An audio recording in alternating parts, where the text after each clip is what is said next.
नमस्कार दोस्तों, स्वागत है आपका आज के मुख्य समाचारों की वीडियो में। जी हां दोस्तों, यहां पर आपको देखने को मिलेगी सुबह से लेकर शाम तक की सारी बड़ी खबरें, मुख्य समाचार, ब्रेकिंग न्यूज़ अपडेट के रूप में। तो दोस्तों आपसे रिक्वेस्ट है इस वीडियो को ज़्यादा से ज़्यादा लाइक और शेयर करें। तो दोस्तों जानते हैं आज की पहली बड़ी खबर। दिल्ली में लागू हुआ कोरोना का येलो अलर्ट। ऑफिस में 50% लोगों की मंजूरी। शादी में शामिल हो सकेंगे केवल 20 लोग।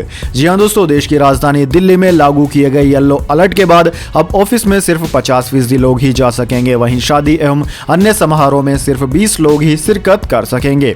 देश की राजधानी दिल्ली में कोविड-19 के मामले बढ़ने के बीच दिल्ली आपदा प्रबंधन प्राधिकरण DDMA ने मंगलवार को स्कूल, कॉलेज, सिनेमा हॉल और जिम तत्काल प्रभाव से बंद करने के आदेश दे दिए हैं। साथ ही दिल्ली में GRAP के तहत येलो अलर्ट जारी किया गया है, जिसके तहत दुकानों, सार्वजनिक परिवहन पर विभिन्न पाबंदियां लगाई गई है। येलो अलर्ट प्रतिबंध यह निर्धारित करता है कि गैर जरूरी वस्तुओं और सेवाओं की दुकानें और मॉल ऑड इवन फार्मूले के आधार पर सुबह 10 से रात 8 बजे तक ही खुलेंगे।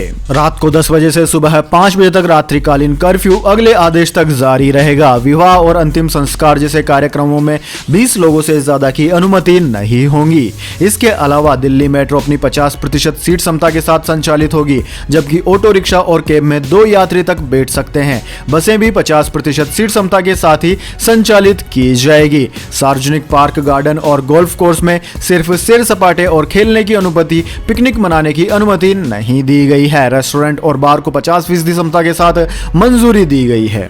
इसके बाद दोस्तों अगली बड़ी खबर। प्रधानमंत्री मोदी ने कानपुर के कुबेर कांड पर कसा तंज। कहा अब भ्रष्टाचार का इत्र बाहर आया है।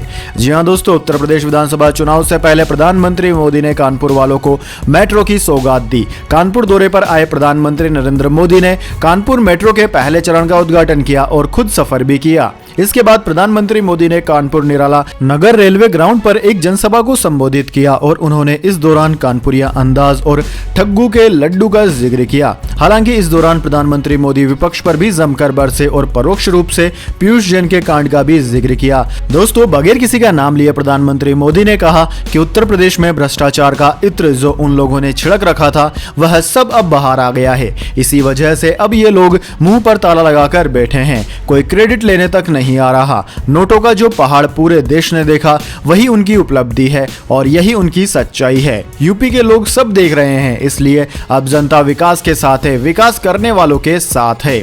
दोस्तों प्रधानमंत्री मोदी ने अपने भाषण की शुरुआत में कहा कि कानपुर के लोगों का जो मिजाज है, जो कानपुरिया अंदाज है, जो उनकी हाजिर जवाबी है, उसकी तुलना ही नहीं की जा सकती। इसके बाद दोस्तों अगली बड़ी खबर। ICC awards. रविंद्र चंद्र अश्विन को test player of the year के लिए किया गया नॉमिनेट। इन दिग्गजों को पछाड़ना होगा।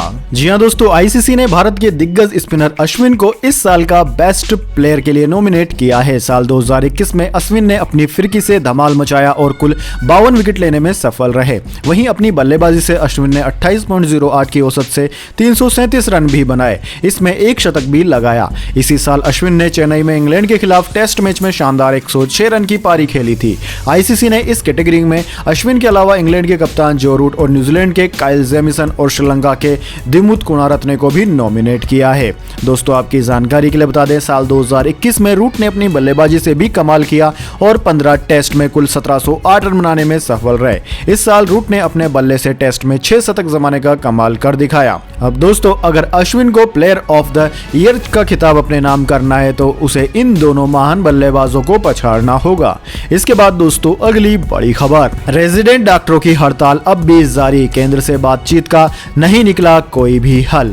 जी हां दोस्तों, देश के अस्पतालों के resident doctor NEET PG 2021 council में देरी के खिलाफ federation of resident doctors association के बैनर तले विरोध प्रदर्शन कर रहे हैं। मंगलवार को केंद्र से बातचीत के बाद भी यह साफ नहीं हो सका कि डॉक्टर काम पर कब लौटेंगे। इसी बीच फार्डा के अध्यक्ष डॉक्टर मनीष ने डॉक्टरों पर लाठीचार्ज को लेकर पुलिस से लिखित में माफी मांगने की मांग की। उन्होंने कहा कि हड़ताल अभी भी जारी है। हम ITO में कल प्रदर्शन के दौरान रेजिडेंट डॉक्टरों के खिलाफ पुलिस की बर्बरता के लिए लिखित माफी की मांग करते हैं। भविष्य की कार्रवाई तय करने के लिए हम आज रात 8 बजे सभी RDA के साथ बैठक करेंगे। इससे पहले दोस्तों केंद्रीय स्वास्थ्य मंत्री मनसुख मांडविया ने मंगलवार को नीट PG काउंसलिंग में हो रही देरी को लेकर विरोध प्रदर्शन कर रहे रेजिडेंट डॉक्टरों के साथ बैठक की और कहा कि यह मामला कोर्ट में है। उन्होंने कहा कि रेजिडेंट डॉक्टर तुरंत काउंसलिंग शुरू करने के लिए कई दिनों से अपना विरोध दर्ज कर रहे हैं। सभी रेजिडेंट डॉक्टर्स के साथ आज मेरी विस्तार से बैठक हुई। सुप्रीम कोर्ट में केस होने से हम काउंसलिंग नहीं कर पा रहे हैं। इसके बाद दोस्तों अगली बड़ी खबर, चाइना की सीमा के साथ बने पुलों और सड़कों का हुआ उद्घाटन। डोकलाम डिस्प्यूट के बाद भारत ने जाल बिछाना कर दिया था शुरू। जी हां दोस्तों, डोकलाम विवाद को भले ही 4 साल हो चुके हैं, लेकिन सिक्किम से सटे विवादित इलाके में भारत भी अपना इंफ्रास्ट्रक्चर मजबूत करने में जुटा है, क्योंकि डोकलाम से सटे भूटान में चीन अपने नए गांव से लेकर सैन्य तैयारियों को मजबूत करने में जुटा है। यही वजह है कि मंगलवार को भारत ने पूर्वी सिक्किम में डोकलाम रोड का एक नया ब्रिज तैयार कर दिया, जिस पर टैंक भी आसानी से दौड़ सकते हैं। फ्लैग हिल डोकलाम रोड पर बना ये स्वदेशी पुल बीआरओ के उन 24 ब्रिजों में शामिल है जिनका उद्घाटन रक्षा मंत्री राजनाथ सिंह ने किया है। दोस्तों, मंगलवार को रक्षा मंत्री राजनाथ सिंह ने एक ई उद्घाटन समारोह में सीमावर्ती इलाकों में बॉर्डर रोड ऑर्गेनाइजेशन यानी कि बीआरओ द्वारा तैयार किए गए जिन 24 पुलों का उद्घाटन किया, उनमें से 16 चीन सीमा से सटे इलाकों के हैं। इनमें से 2 पुल पूर्वी लद्दाख की DSDBO रोड और एक पूर्वी सिक्किम में डोकलाम के करीब है। इसके बाद दोस्तों अगली बड़ी खबर, 60+ उम्र के नागरिकों को नहीं देना होगा वैक्सीन के 3rd डोज के लिए मेडिकल सर्टिफिकेट। सरकार ने स्पष्ट कर दिए नियम। जी हां दोस्तों, देश में 10 जनवरी से 60 साल से अधिक आयु वाले नागरिकों को प्रिकॉशनरी डोज के तौर पर कोरोना वैक्सीन की तीसरी खुराक दी जाएगी। इसके लिए वरिष्ठ नागरिकों को स्वास्थ्य से संबंधित किसी तरह का मेडिकल सर्टिफिकेट या सबूत दिखाने की जरूरत नहीं होगी। वे सीधे टीकाकरण केंद्रों पर जाकर कोविड-19 वैक्सीन का तीसरा डोज ले सकेंगे। हालांकि यह सुझाव दिया गया है कि कोरोना वैक्सीन प्रिकॉशनरी डोज लेने से पहले वे एक बार मेडिकल सलाह जरूर ले लें। प्रधानमंत्री मोदी ने हेल्थ वर्कर और फ्रंटलाइन वर्कर समेत 60 साल से अधिक उम्र के लोग जो किसी गंभीर बीमारी से पीड़ित हैं, उन्हें कोविड-19 वैक्सीन का प्रिकॉशनरी डोज देने का ऐलान किया था। दोस्तों, इस बारे में केंद्रीय स्वास्थ्य सचिव राजेश भूषण ने राज्यों और केंद्र शासित प्रदेशों को एक लेटर जारी करते हुए कहा है कि वे सभी नागरिक जिनकी आयु 60 वर्ष या उससे अधिक है और किसी गंभीर बीमारी से पीड़ित हैं, वह कोविड-19 वैक्सीन के दोनों डोज भी ले चुके हैं, उन्हें 10 जनवरी 2022 से डॉक्टर्स की सलाह पर प्रिकॉशनरी डोज यानी कि तीसरा डोज दिया जाएगा। इस लेटर में बताया गया है कि 60 साल या उससे अधिक उम्र के लोग जो किसी गंभीर बीमारी से पीड़ित हैं, उन्हें वैक्सीन का प्रिकॉशनरी डोज लेने के लिए डॉक्टर की ओर से किसी भी तरह का सर्टिफिकेट दिखाने की आवश्यकता नहीं होगी। हालांकि अगर वे चाहें तो वैक्सीन का प्रिकॉशन डोज यानी कि तीसरा डोज लेने से पहले डॉक्टर से परामर्श कर सकते हैं। इसके बाद दोस्तों अगली बड़ी खबर, पैन कार्ड होल्डर्स भूल से भी न करें यह गलती, वरना एक झटके में लग जाएगा 10,000 का जुर्माना। जी हां दोस्तों, अगर आपके पास भी पैन कार्ड है और आप इनकम टैक्स भरते हैं तो यह खबर आपके लिए है। दोस्तों, पैन कार्ड एक अनिवार्य डॉक्यूमेंट है। इस कार्ड के बिना कोई भी वित्तीय लेन देन का काम नहीं हो सकता। अगर दोस्तों आप कहीं भी पैन नंबर डाल रहे हैं तो पैन कार्ड पर दिए गए 10 अंकों के पैन नंबर को बिल्कुल सावधानी से भरें। इसमें कोई भी स्पेलिंग मिस्टेक या नंबर का इधर उधर होना आपको भारी पेनल्टी लगवा सकता है। इसके साथ ही दोस्तों, अगर आपके पास 2 पैन कार्ड हैं तो भी आपको बड़ा जुर्माना भरना पड़ सकता है।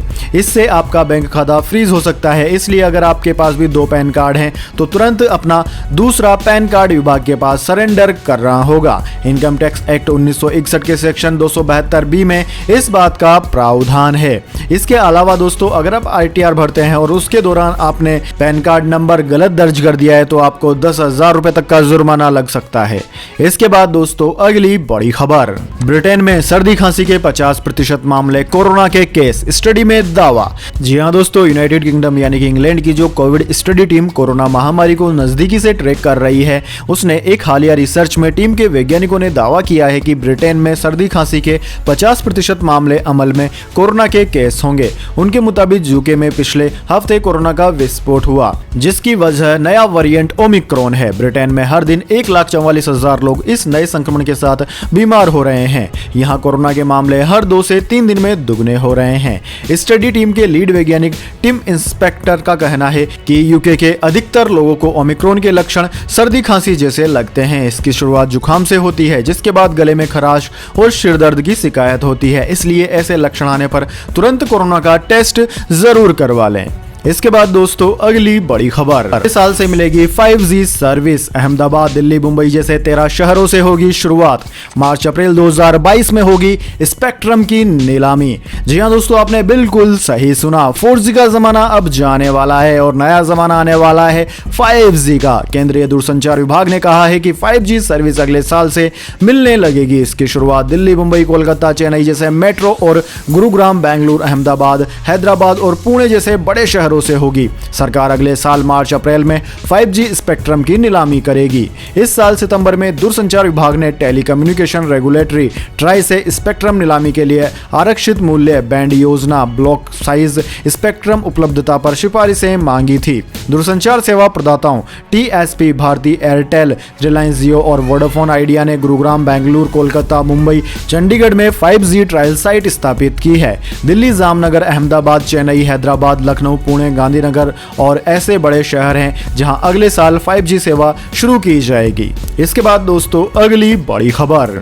प्रधानमंत्री मोदी को सुरक्षा देगी नई कार। AK-47 की गोलियां और धमाके भी होंगे बेअसर, गैस अटैक भी हो जाएगा फेल।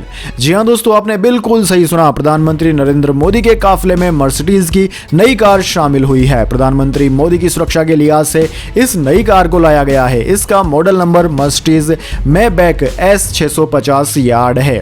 यह कार कई शानदार और हाईटेक फीचर से लेस है, लेकिन इसकी सबसे खास बात यह है कि इस पर गोलियों और बम के धमाके का भी असर नहीं होता है। जी हां दोस्तों, हाल ही में रूस के राष्ट्रपति व्लादिमीर पुतिन की भारत यात्रा के दौरान प्रधानमंत्री मोदी को इस कार में पहली बार देखा गया था। मोदी की इस नई कार में क्या क्या खास है दोस्तों, यह हम आपको एक मोटा मोटी बता देते हैं। दोस्तों, इस कार पर AK-47 की गोलियां बेअसर है। इस कार पर धमाके का कोई असर नहीं होता है। गैस अटैक से भी यह कार बिल्कुल सुरक्षित है। वहीं दोस्तों, फ्लैट टायरों पर भी यह कार भयंकर स्पीड से दौड़ती है। इस कार के अंदर 6.0 लीटर ट्विन टर्बो 12 वोल्ट का इंजन लगा है। यह 516 bhp की पावर और 900 Nm का टॉर्क जनरेट कर सकता है। दोस्तों, कार की टॉप स्पीड 160 किलोमीटर प्रति घंटे है। इसके अलावा दोस्तों, कार के अंदर मसाज सीट दी हुई है जो सफर के दौरान पैसेंजर की थकान को दूर कर देगी। पैसेंजर जरूरत के हिसाब से लेग रूम को बढ़ा सकता है। कार की बैक सीट में भी चेंजेस किए गए हैं। दोस्तों, आपकी जानकारी के लिए बता दें, नई कार का अपग्रेडेशन आमतौर पर स्पेशल प्रोटेक्शन ग्रुप SPG द्वारा किया जाता है, जो देश के प्रधानमंत्री और उनके परिवार की सुरक्षा की जिम्मेदारी देखता है। SPG सुरक्षा आवश्यकताओं को देखते हुए निर्णय लेता है कि क्या राज्य प्रमुख को वाहन अपग्रेड की जरूरत है या नहीं। ऐसे में अब प्रधानमंत्री मोदी के काफिले में लगे वाहनों को अपग्रेड किया गया है। मर्सिडीज मैबैक S650 गार्ड को रेंज रोवर, वोगा और टोयोटा लैंड क्रूजर से अपग्रेड किया गया है।